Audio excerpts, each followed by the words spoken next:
Aujourd'hui, j'ai lu un fil sur Twitter.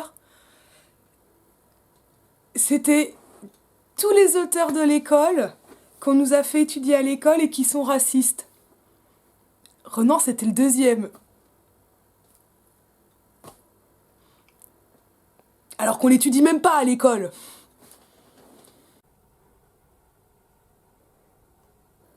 C'est pas la première fois que je vois un fil Twitter comme ça, avec des disques de ref. Donc c'était les auteurs étudiés à l'école et qui en fait sont racistes. Il y avait, je sais plus qui était le premier, mais il y avait Renan, il y avait Voltaire, il y avait Montesquieu, avec ces passages de Montesquieu où on nous apprend souvent que c'est ironique, mais c'est parfois discuté. Moi, je suis pas spécialiste de Montesquieu. Hein. Euh, Ça me paraît chaud que ce soit du premier degré pour quelqu'un qui a écrit les lettres persanes, mais c'est-à-dire qu'il manie quand même l'ironie à un très haut niveau.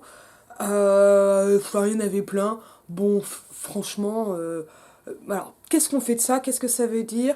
Et plus largement, ça veut dire quoi? Juger le passé. Petite vidéo comme ça à l'arrache, parce que c'est toujours une semaine où j'ai beaucoup de boulot. Il est tard. J'ai dîné en ville. Après la gym. Alors, bon, déjà pour Renan, l'extrait qui est donné, bah, il était très mal donné, parce que moi j'ai rajouté un tweet pour dire, bah non, c'est pas bien donné. Concrètement, c'était un extrait de la réforme intellectuelle et morale de la France, que je n'ai pas envie de lire, qui était pas bien orthographiée, il y avait des capitales, je crois pas qu'elle soit dans le texte d'origine, mais je n'en suis pas sûre et je n'ai pas vérifié.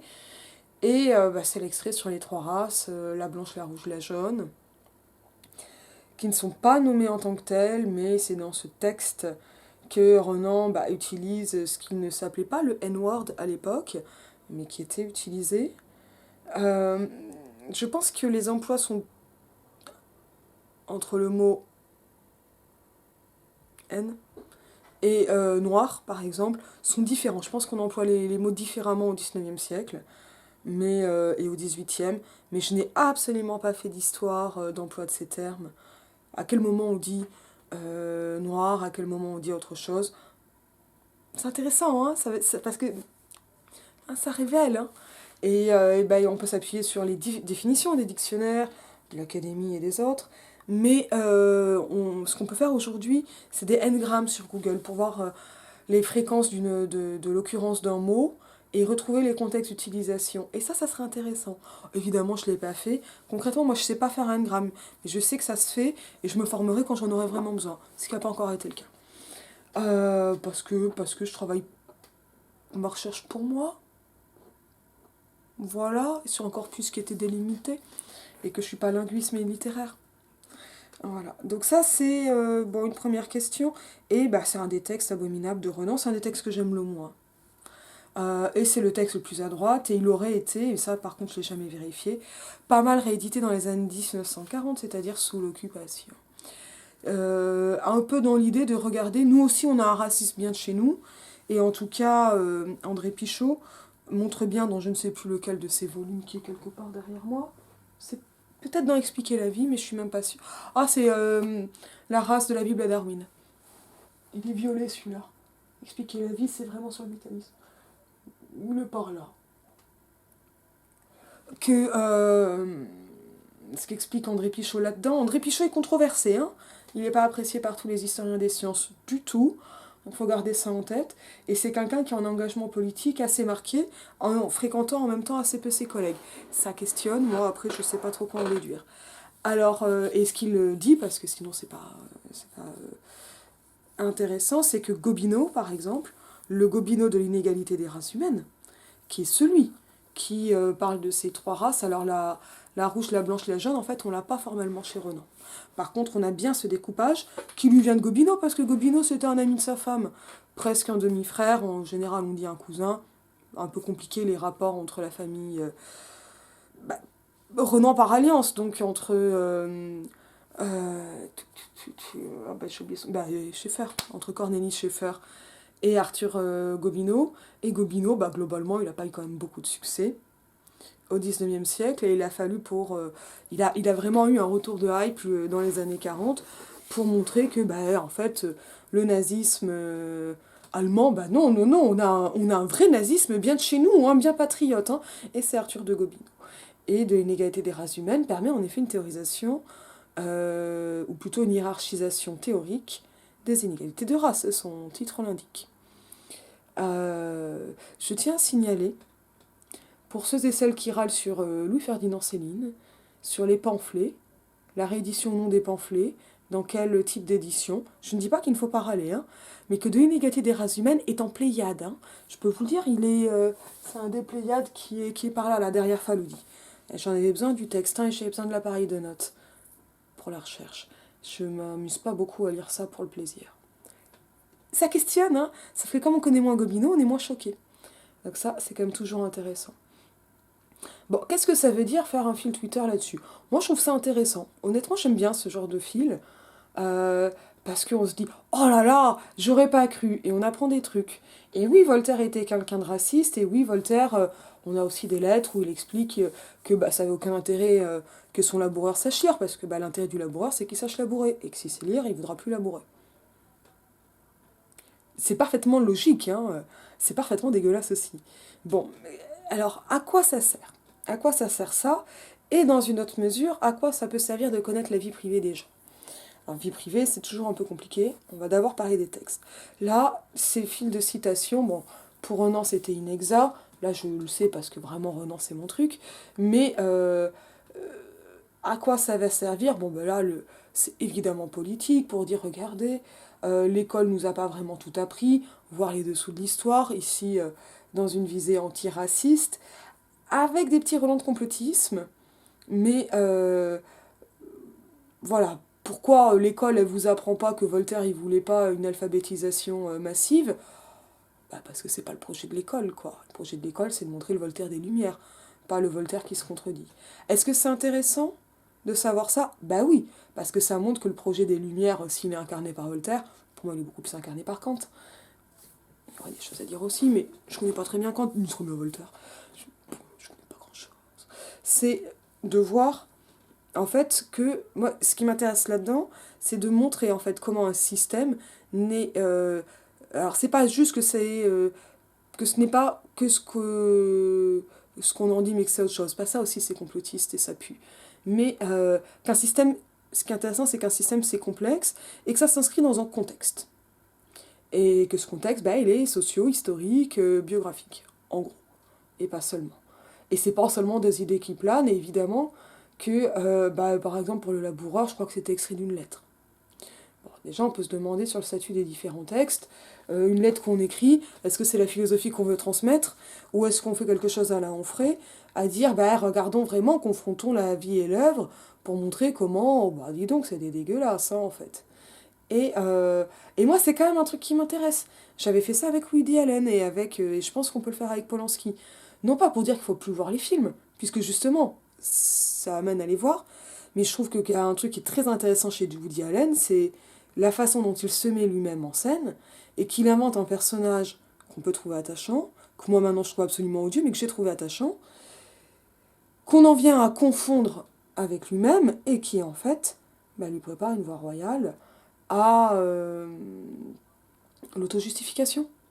C'est très net en fait dans Manhattan et Annie Hall. Voilà, c'était les deux films que j'avais pris encore plus pour un billet de blog, je vous colle ça quelque part. Et, euh, et ça m'avait marqué notamment parce que j'avais voulu revoir, parce que je les avais déjà vus Manhattan et Annie Hall, parce que j'allais à New York, et que Woody Allen c'est un cinéaste de New York, et c'est comme ça, et c'est indéniable. Et c'est hyper intéressant qu'on parle de ça. Mais en voyant les films, et donc j'ai plus en tête les détails des affaires Woody Allen, mais là je me suis dit, tu vas à New York, tu regardes Manhattan, hein, comme ça tu prépares ton voyage. Vraiment, mais je l'ai regardé en touriste si je puis dire. Et en fait, Manhattan c'est l'histoire d'un vieux mec, je crois qu'il est prof en plus, qui sort avec une gamine de 16-17 ans et ses amis l'acceptent pas. Non mais heureusement qu'il l'accepte pas. Et en fait, c'est compliqué pour lui. À peu près. Évidemment, je caricature. Évidemment, c'est pas que ça. Mais c'est quand même ça. Et c'est des splendides cadrages de Manhattan, ce que j'étais venue chercher. Mais ça a été un peu gâché, quoi. Et en fait, je me suis pas du tout fait une visite de Manhattan à partir de Woody Allen. Plus possible. Et c'est triste. Alors, qu'est-ce qu'on en fait de ça? Est-ce qu'on va chercher la vie pour l'œuvre? Ben non, là, j'avais pas été chercher. Alors, j'ai fait une erreur dans cet article, c'est que je mentionne ça. C'est un vieil article, hein, je mentionne ça, les affaires biographiques pour dire qu'il ne s'agit pas de ça, mais de la construction de ce qu'on appelle un ethos. C'est-à-dire, je vous le raconte tel que je m'en souviens, je ne me relis pas tous les matins. Hein. C'est-à-dire comment il se met lui-même en scène. Et ça, c'est très intéressant sur les récits à la première personne. Dans un film, évidemment, c'est compliqué de parler d'une première personne. On a des films avec des voix off qui disent je, mais ça va pas toujours de soi. Mais bah là, c'est quand même lui qui joue, quoi. Et dans Annie Hall, bah, c'était sa copine. Hein. Et c'est quand même une grosse réécriture. En plus, que, quand on regarde un peu, c'est même la réécriture du texte que commençait à faire Diane Keaton. Et, et sauf qu'elle a perdu le beau rôle. Hein. Elle garde un rôle très beau. Et je suis pas. Bah, le temps a passé, donc j'arrive pas à être vraiment sensible à l'aspect nouvelle comédie de Woody Allen, parce que ça y est, c'est passé ailleurs, quoi. Donc le côté novateur, je le sens plus. Je crois que je me suis trompée sur le nom de l'actrice. Vous me direz dans les commentaires en bas. Mais voilà, bah, elle a du style, elle est charmante, elle est complexe, elle est intelligente, et puis mais qu'est-ce qu'elle fout avec ce mec, quoi. Et, et pourquoi c'est centré autour de ce mec, alors qu'il y a cette femme qui est extraordinaire à côté, quoi. Ça ne devrait pas s'appeler Annie Hall, c'est Annie Allen. Donc, non, évidemment, il s'appelle pas Woody Allen, évidemment. C'est pas leur histoire, c'est une transposition. Mais ce qui m'intéresse dans le film, c'est comment le film raconte, ou plutôt comment le film crée un personnage qui permet, peut-être à Woody Allen, mais à d'autres aussi, de gagner en impunité. Et là, le personnage, c'est vraiment celui de l'intellectuel, autocentré, névrosé, que j'ai absolument pas envie de rattacher au fait que Woody Allen soit juif, parce que bah, apparemment c'est un cliché de juif new-yorkais et c'est souvent présenté comme ça, mais alors moi je le vois bien en dehors de ça. Pour moi, c'est vraiment le cliché de l'intellectuel névrosé, urbain, autocentré. Et pour le coup, en fait, quand on les croise dans la vraie vie, ces clichés, on voit bien comment ils en ont bénéficié du film. Et comment le film nous apprend à aimer des connards, quoi. Bon, voilà. Alors là, je me suis quand même un peu éloignée de Renan et du racisme. Donc, un fil Twitter comme ça, il a quelque chose d'un peu complotiste, mais en même temps, ça dit pas on nous cache des choses, ça nous dit l'école. Moi, ce que je lis en lisant ça, c'est l'école, l'éducation nationale, bah, c'est une éducation nationale, avec un projet Troisième République, qui est discutable, mais je trouve pas mal de donner l'aspect, on va dire, euh, parce qu'on est dans le secondaire, la rationalité des lumières, le sentiment du romantisme, et qu'on nous explique pas pourquoi d'emblée, comme ça, directement, il y a des hiérarchies raciales, quoi. Heureusement qu'on n'étudie pas la réforme intellectuelle et morale de la France en seconde. Mais enfin, ça serait d'abord très difficile, ça serait très chiant, et en plus, ça serait quand même abominable.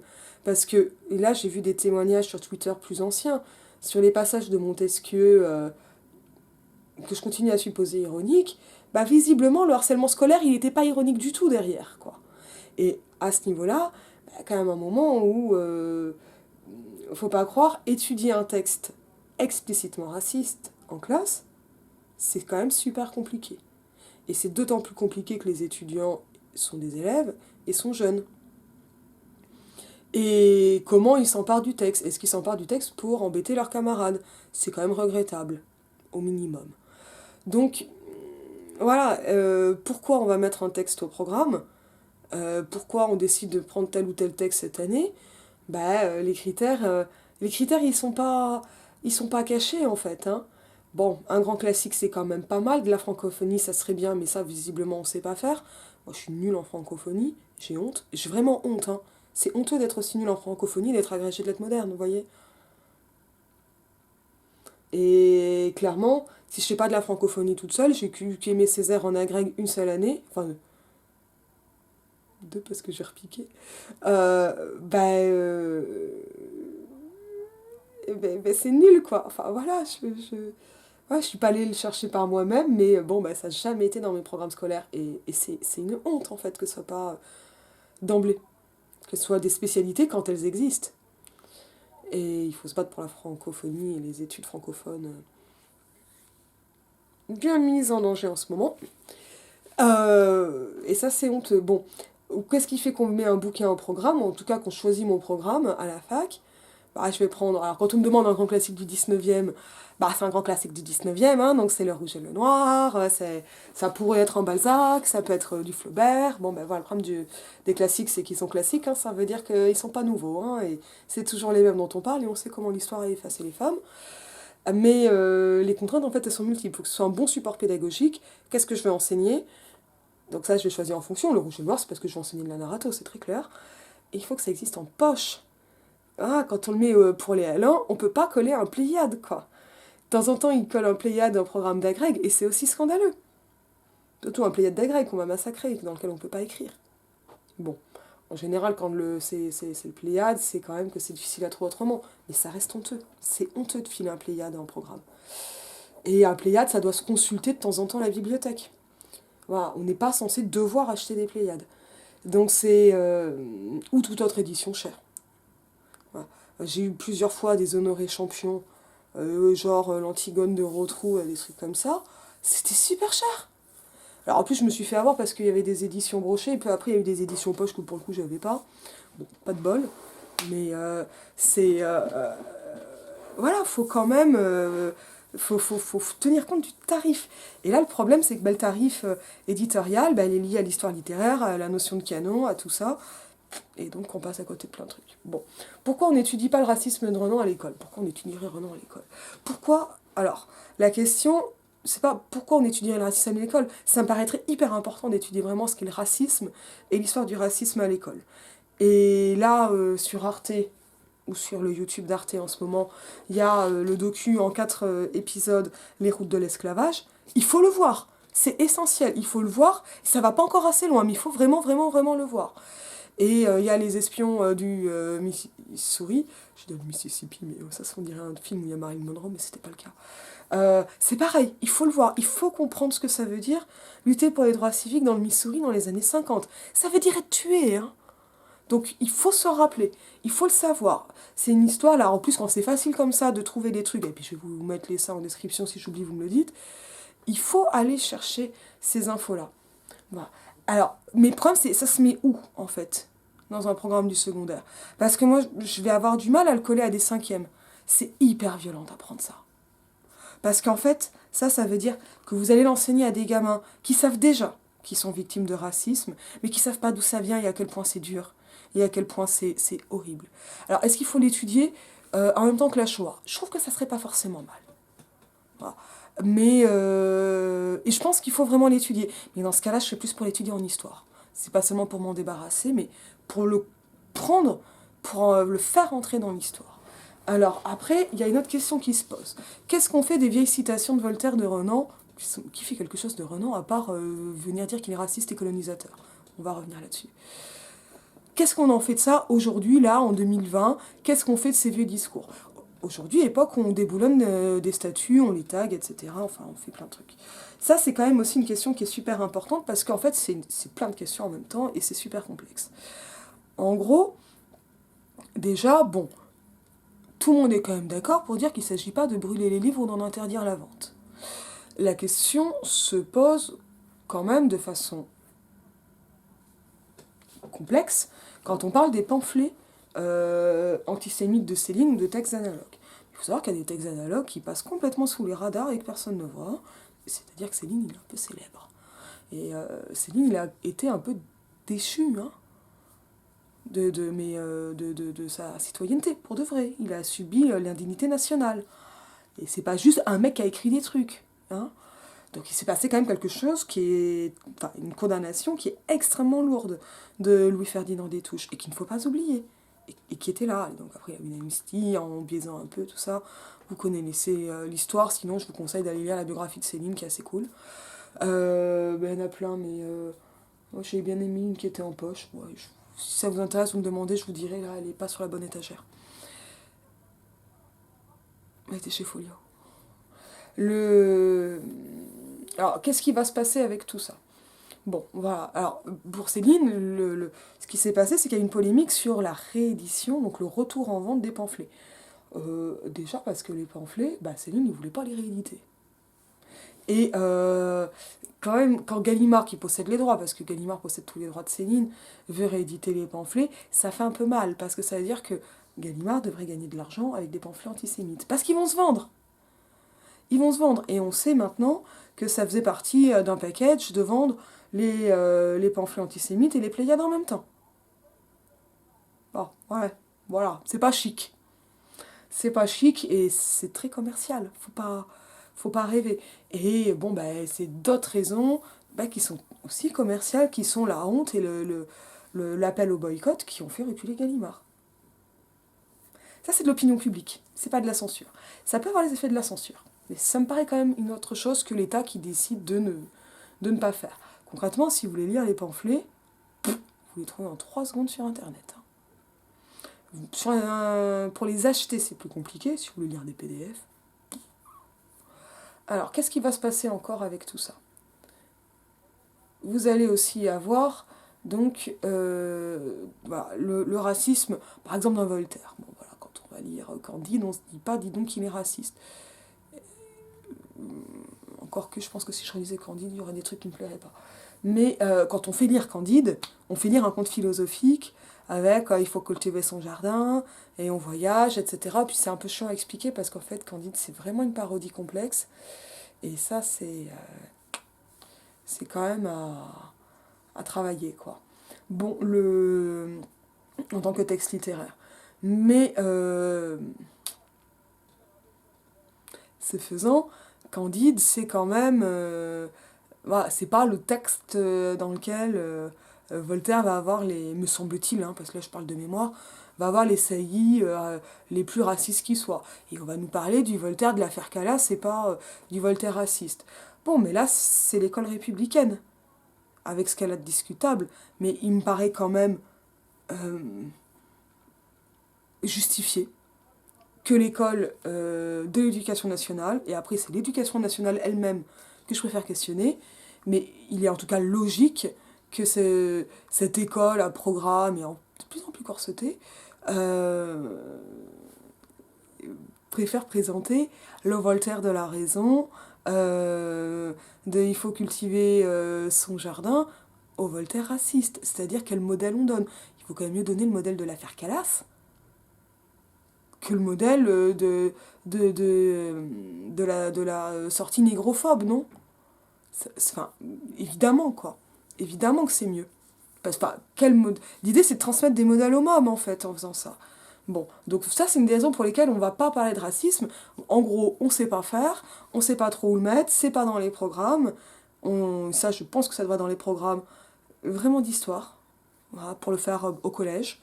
Et qu'après, ça doit quand même commencer à être questionné au cas par cas, hein, parce que si on parle de sexisme, hein, c'est tous les textes. Hein. Quasi tous les textes. Voilà. Mais en tout cas, ça peut se faire assez tôt, assez vite.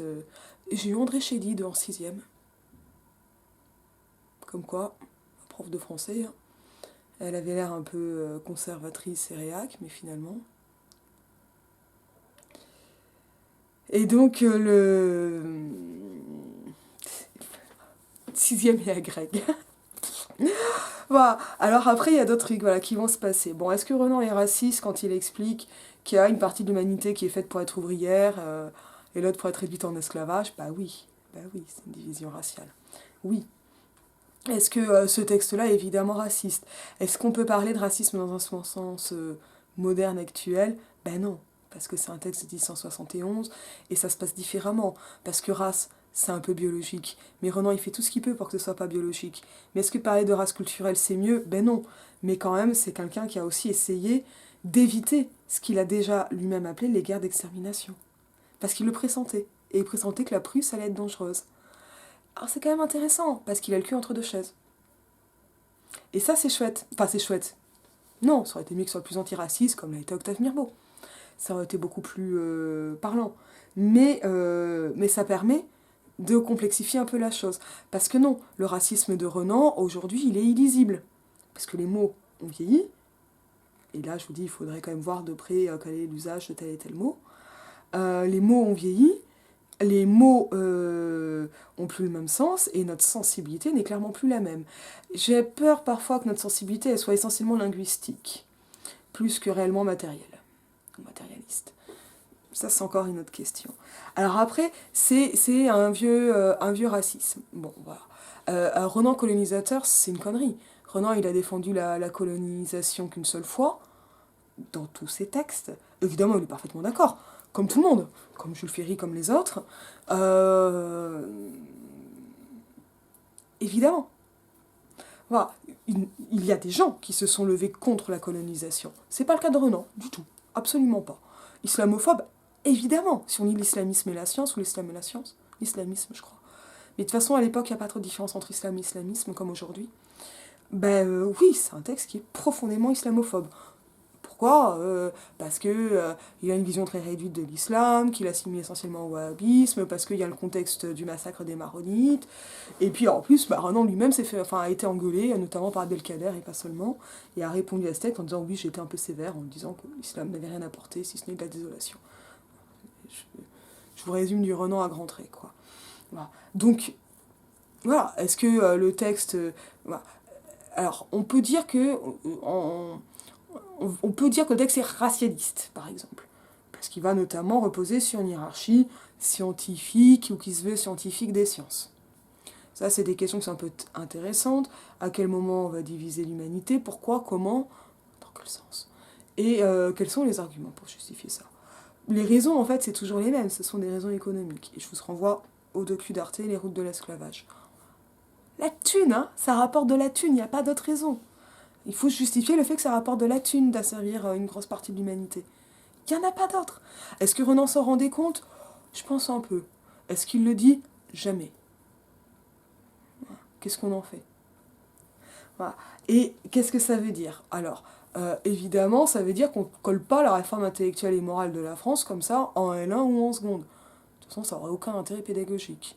Mais on réfléchit aussi à nos programmes en fonction de nos étudiants et de nos élèves. À qui va les lire? Qu'est-ce que ça veut dire quand on va lire ça? En vrai, moi, la question, je me la suis pas tellement posée sur... enfin, je me la suis posée, mais je me la suis posée de façon plus poussée pour le sexisme. Ça tombe bien parce que de la culture pas sexiste, il n'y en a pas beaucoup. Il y a pas En fait, il y a pas mal de livres en non-mixité, sans femmes. Tellement scientifique. Cette éviction des bibliographies.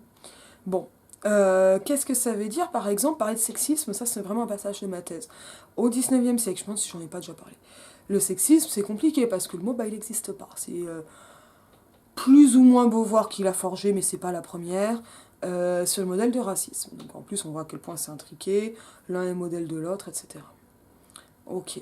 Alors, le sexisme et donc le féminisme lui-même, le mot, il apparaît au 19e siècle à Alexandre Dumas, pour se moquer, et puis finalement il est repris, comme beaucoup d'insultes. Au départ, le féminisme c'est une maladie physiologique. Voilà. Et c'est repris, donc c'est les femmes trop viriles, je crois. Ou l'inverse. Et donc, c'est intéressant parce que comme c'est le fait que ça bouge, qui fait que le terme est repris, notamment par Madeleine Pelletier. Alors qu'est-ce qui va se passer ensuite? C'est quand même intéressant cette histoire. Parce que après, là, quand je vais lire un texte de Renan, oui, moi je vois du sexisme et ça fait mal à mon petit cœur. Mais je vois pas que ça. Je vois aussi plein de moments où il va avoir un regard pour les femmes oubliées de l'histoire, où il y a vraiment ça. Les femmes qui ont été écartées de l'histoire alors qu'elles ont fait le travail de la légende, mais que ce sont les apôtres qui ont écrit. Waouh! Et à côté, il va y avoir les femmes sont croyantes comme elles ont leurs règles. Waouh! Donc bon, c'est compliqué, Renan et les femmes. Mais c'est compliqué pour tous, c'est le cas pratique qui m'intéresse. Donc est-ce que je peux parler de sexisme? En vrai, quand j'étudie le narrateur dans le texte, j'ai pas besoin que ce soit un mot du Moyen-Âge pour l'étudier. Donc oui, en fait oui. Mais en n'oubliant pas qu'il s'agit d'un concept moderne posé sur un texte qui a 150 ou 200 ans. Et 150 ou 200 ans, c'est pas beaucoup. Mais c'est beaucoup, en termes de différence de point de vue. Euh, mais après, en fait, est-ce que c'est la petite phrase qui va faire que c'est sexiste ou raciste? Bah ça marche bien les petites phrases quand même, hein. Voilà, on va quand même pas mal les retenir. Ça marcherait bien chez Renan parce que dans ses papiers personnels, il y a plein de petites notes comme ça éparses qu'en fait il va pas forcément reprendre. Voilà. Il joue pas mal avec les idées. Ah merde, c'est compliqué, qu'est-ce qu'on en fait? Est-ce que quand... je me souviens, tiens, d'une honte que j'ai eue au lycée, parce que j'avais prêté mon carnet de citations où il y avait des articles que je collais, des articles du Canard enchaîné, parce que les articles que j'aimais bien du Canard enchaîné, je les collais là-dedans. Je recopiais des extraits de bouquins, des poèmes, des recettes de cuisine, voilà, dans un cahier à spirale. Et des fois, quelques idées comme ça qui me venaient, des textes que moi-même j'écrivais. Et j'avais barré, enfin, écrit en diagonale comme ça, au crayon à papier, dessin lourd de conséquences. Parce que, putain, la formule, elle m'était venue, je l'avais notée, puis voilà. Et je l'avais prêté à une copine, et en fait, sa sœur lui a fait une réflexion. Et j'ai eu la honte de ma vie, quoi. Alors que c'est drôle, en fait, dessin lourd de conséquences. Bon, voilà. Mais c'était voilà, le jeu verbal qui m'amusait. Je sais toujours pas ce que sont des dessins lourds de conséquences, vous voyez. Euh, bon, ben, en tout cas, voilà, le fait de prendre une note intime, est-ce que c'est là où on va avoir le plus profond de l'aide de l'auteur?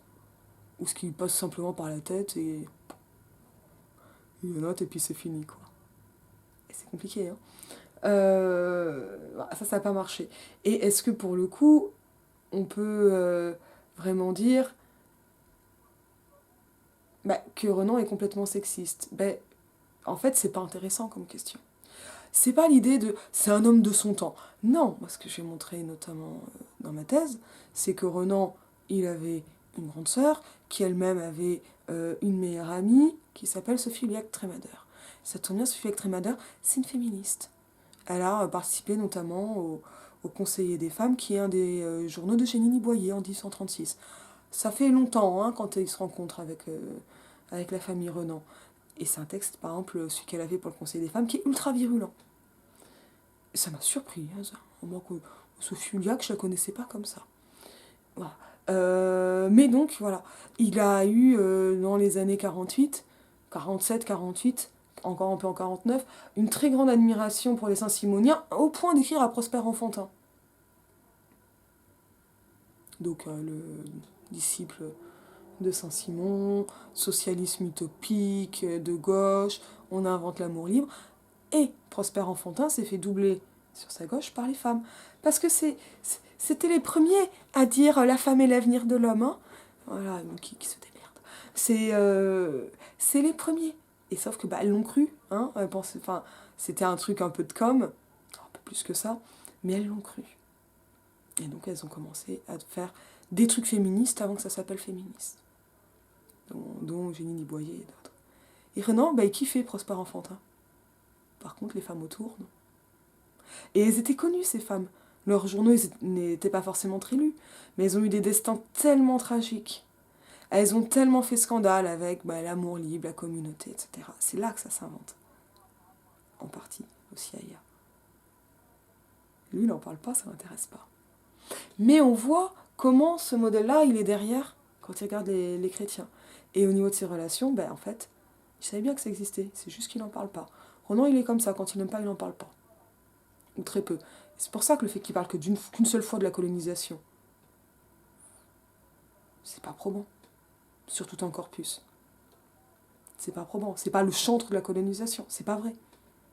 Par contre, pourquoi on a besoin de dire que Renan a soutenu la colonisation? Parce que Renan est important. Voilà. Ça, c'est plus intéressant. Alors après, pourquoi se poser ces questions-là? Est-ce que Renan, il est sexiste? Est-ce que Renan, il est raciste?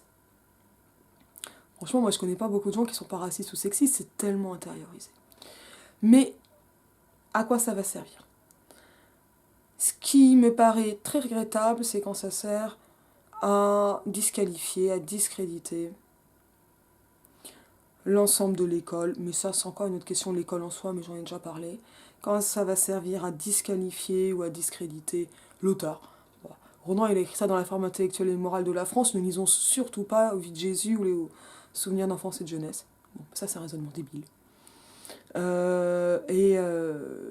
Et en fait, j'avais vraiment été étonnée parce que j'avais besoin de mon chapitre, hein, j'ai un chapitre sur la race, j'en avais besoin. Bah, j'ai pas tant de citations que ça, quoi. Elles sont peu reprises. Le passage où il parle le plus de race en la liant vraiment au sang, c'est un article dans un journal savant, et c'est des citations, mais dans de très longs articles qu'il a jamais lui-même repris. Voilà. Moi, ça me permet de montrer le modèle intellectuel, mais sur ce qu'est Renan, ou le Renan connu, ou le Renan du 19e, c'est pas ça. C'est pas ça qui se passe avec Renan. Voilà. Donc, on a envie de faire tomber des idoles. Moi, je suis pas contre, hein, parce que ni Dieu, ni maître, ni mari, ni patron. Et c'est pour ça que je suis fonctionnaire. Le... Mais je trouve toujours intéressant le processus de déboulonnage de l'idole. Bon. Parce que ça veut dire qu'on change quand même de système. Et qui le fait à quel moment? C'est intéressant quand c'est militant. C'est un acte fort de bouger une statue. Il faut voir le bruit que ça fait. C'est quand même un acte fort. Alors qu'un arbre qui tombe seul dans un bois ne fait pas de bruit apparemment. Enfin, c'est une question de philo. Alors, voilà. On ne colle quelqu'un comme Colbert, je vais l'appeler Albert. Voilà, un peu partout. Bon, le code noir, c'est quand même pas fifou, quoi. Hein. Bon, il est évident que les statues n'ont pas été érigées pour tous les gens en raison de telle et telle chose. Est-ce que c'est la petite affaire privée, la citation cachée, qui doit faire tomber la statue? Bah parfois. Voilà. Mais globalement, non. Mais par contre, avoir fait le code noir, c'est aussi une des raisons pour lesquelles il y a la statue, en fait. Et donc, est-ce que c'est une raison qui est acceptable? Bah, c'est une question de morale et une question de politique. Moi, je trouve pas ça acceptable. Est-ce qu'après, quand on n'est pas d'accord avec une statue, il faut l'enlever? Ça, c'est notre question. C'est-à-dire, qu'est-ce qu'on fait des symboles qu'on ne veut plus?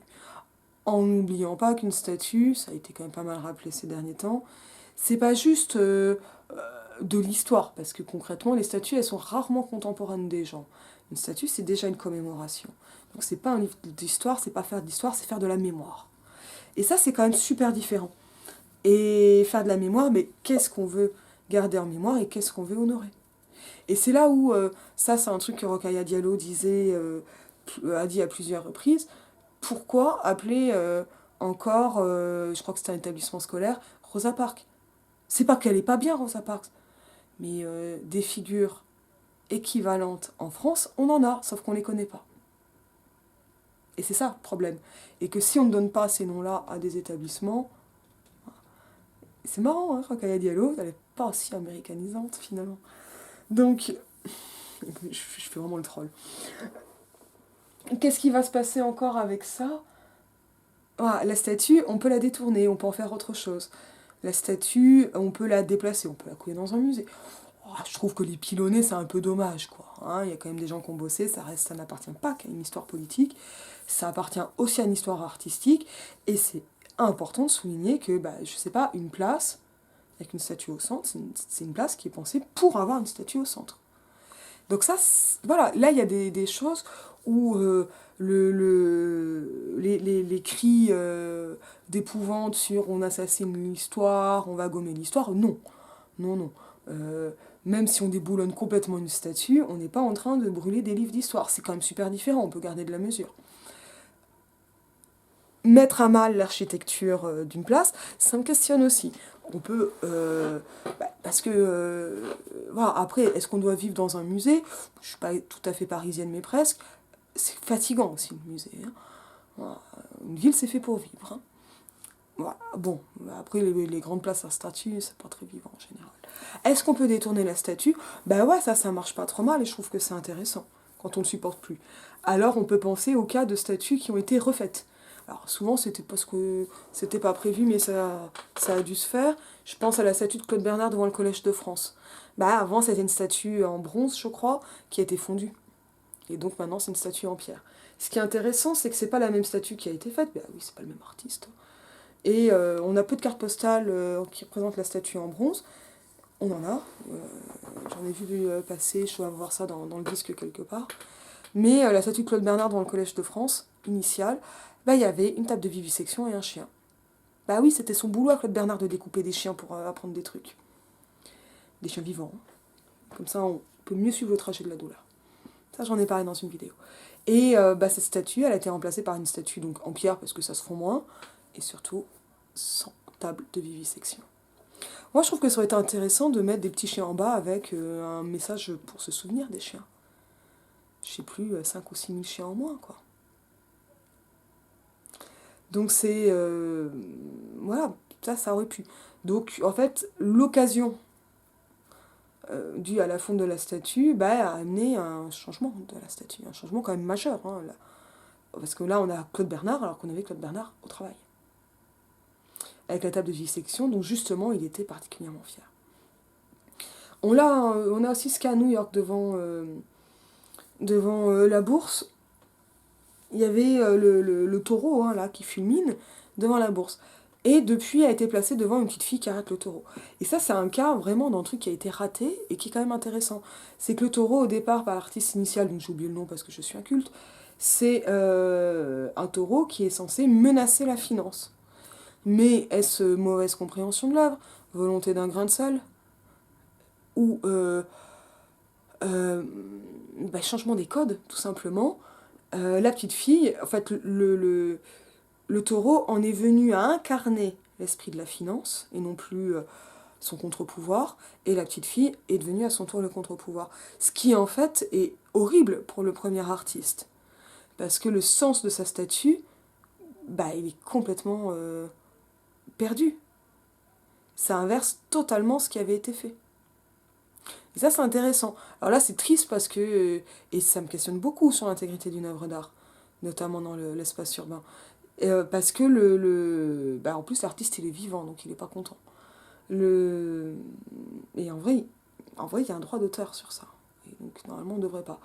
Bon, si on prend une statue de Colbert et qu'on rajoute d'autres statues en regard, par exemple, moi, j'ai pas d'idée, mais Banksy propose ce genre de choses, ça marche pas mal. Si on récupère les statues qui sont tombées à la flotte en Angleterre et qu'on les colle dans des musées, telles quelles, parce que finalement le patrimoine c'est autant la statue que ce qui est fait de la statue, c'est quand même intéressant, du point de vue de l'histoire ou de la mémoire. Et même d'une autre manière, alors les statues on a un peu raté, on sait qu'il y avait une statue au Mani, je vous renvoie à Jacqueline Lalouette, pour tout ça, qui a fait un gros bouquin sur la statue au Mani au XIXe siècle, et c'est passionnant hein, comme sujet. Pourquoi d'un coup on s'est mis à coller des statues partout? Bon, c'est marrant. Ça colle plus ou moins avec une époque où on a besoin d'idoles. Et là, peut-être qu'on a moins besoin d'idoles, de représentation aujourd'hui. Mais peut-être qu'on devrait faire plein d'autres statues. Et comme ça, ça permettrait de raconter plein d'autres histoires. On a une statue qui a été ajoutée il n'y a pas longtemps sur les quais de Bordeaux, au niveau du CAPC. Je vous rappelle que le CAPC, c'était les entrepôts lainés, ces entrepôts coloniaux. Donc où arrive le sucre et tout ça. Plutôt les marchandises que les personnes à Bordeaux, parce que les personnes sont envoyées directement en Amérique. Et il y a quand même des personnes qui arrivent, et donc il y a une statue d'une jeune fille esclave noire qui a été inaugurée il y a quelques mois. À Bordeaux, ça a du sens. Et bon, c'est pas beaucoup, mais c'est déjà pas mal. Donc on peut en fait, je parlais de sabotage pour le féminisme il y a quelque temps. Le sabotage, c'est plein de choses, mais c'est aussi le détournement, c'est aussi la recontextualisation, c'est rajouter des plaques, ça peut être effectivement enlever une statue, mais voilà, c'est faire évoluer la ville et l'œuvre d'art. Parce que l'œuvre d'art, la statue ou notre œuvre d'art, elle est en dialogue avec son public. Et très concrètement, il y a très peu de cas de censure, mais il y a quand même aussi de censure ou d'appel à la censure ou de boycott. Concrètement, il n'y en a pas beaucoup. Et on vous êtes pas prêts pour le boycott des bus, hein. Mais voilà, il n'y a pas de censure actuellement. Voilà. Par contre, il y a des polémiques et des polémiques très vives. Je trouve que c'est intéressant quand c'est polémique. Mais là, ça devient un peu assourdissant en fait. Sur tout ça, on peut aussi réfléchir, attendre, écouter, se renseigner, se documenter pour comprendre. Oui, il y a un problème avec Colbert.